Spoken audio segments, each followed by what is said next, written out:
Hey everybody, it's Actual Dragon Tears here. So, I hope all of you guys had a very happy holidays. I know I did. I got to see a lot of family, and that's good for me. But one of the biggest things that I got over the holidays that I am extremely happy about is this. This beautiful, beautiful looking machine.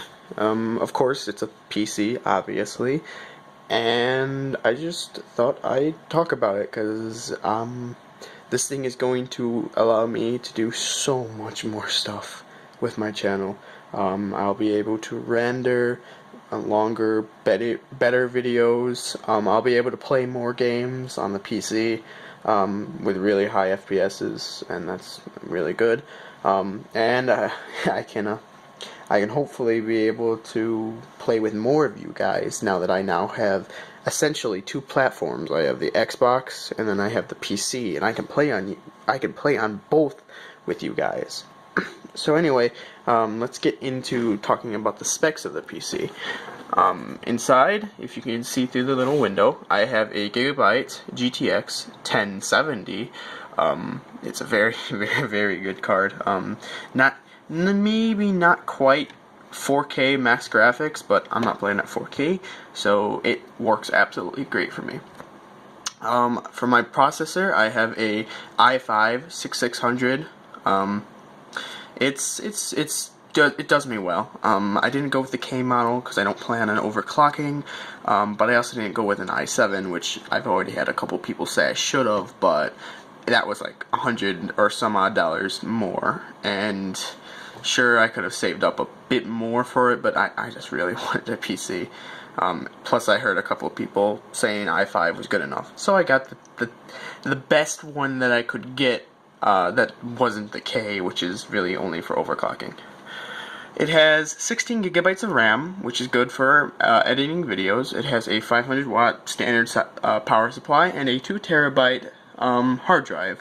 I was going to get a solid state drive in this thing, but it kind of went over the budget. I do plan on putting a solid state drive in it in the future when I get enough money to buy one. See, the problem is I'm going to have to get like maybe a 750 to 1 terabyte hard drive, because right now alone, my Steam has over 500 gigabytes worth of games. So that's not including Origin, that's not including Battle.net, that's not including other games that aren't on the platform of Steam. So yeah, and a 750 gigabyte SSD is not cheap. It really is not cheap. So hopefully that will be my next big upgrade to my PC, which is quite funny because I just got this thing. A little bit, not on the PC itself, but my Blue Snowball here, my trusty Blue Snowball, this thing is actually getting a mic arm, or whatever you call those things.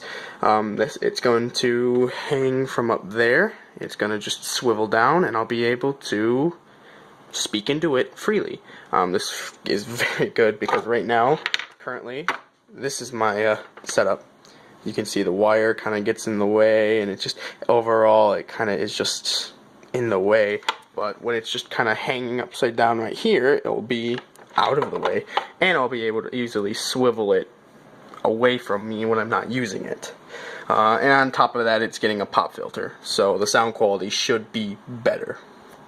So anyway, let's jump over into the FPSs, and see the performance of the games with this new PC. So starting off, we have Rainbow Six Siege. All the graphic settings are ultra and the highest possible they can be, and I'm holding a pretty constant about 110 FPS, only barely dropping under 100 when things get really, really like messy. So very good performance there, and I am it's much better than my 20 FPS on low settings.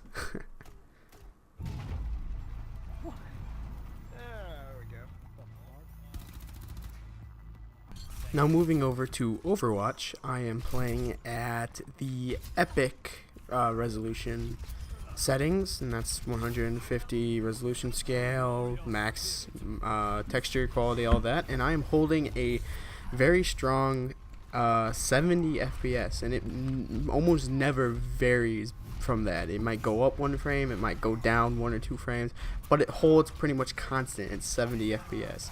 And if you think about that at max graphics at almost, I say almost 4K because it's 150 resolution scale, I think that is really good. I'm happy with it, like I said, and I'm quite impressed. Finally, the last test we have is going to be Battlefield 1 at ultra settings and 150 resolution scale. Once again, it's getting about 70, holding constant, maybe drops 1 to 2 frames above or below, but for the most part it's to stay 70 FPS, which is, again, phenomenal. For me at least. I know there's a lot of people who are running it at like almost 200 FPS, but like I said, for someone who's been playing at like 20 FPS for the last year or two, this feels like an absolute dream to me. So yeah, all good performance all across the board for every single game I played. Titanfall 2, Battlefield 4, Battlefield 1, Rainbow Six Siege, Overwatch, even The Witcher 3. I was able to get about 60 frames with the hair physics on. I know people say that messes with the FPS. So yeah, just I reach at least 60 FPS for every single game I play.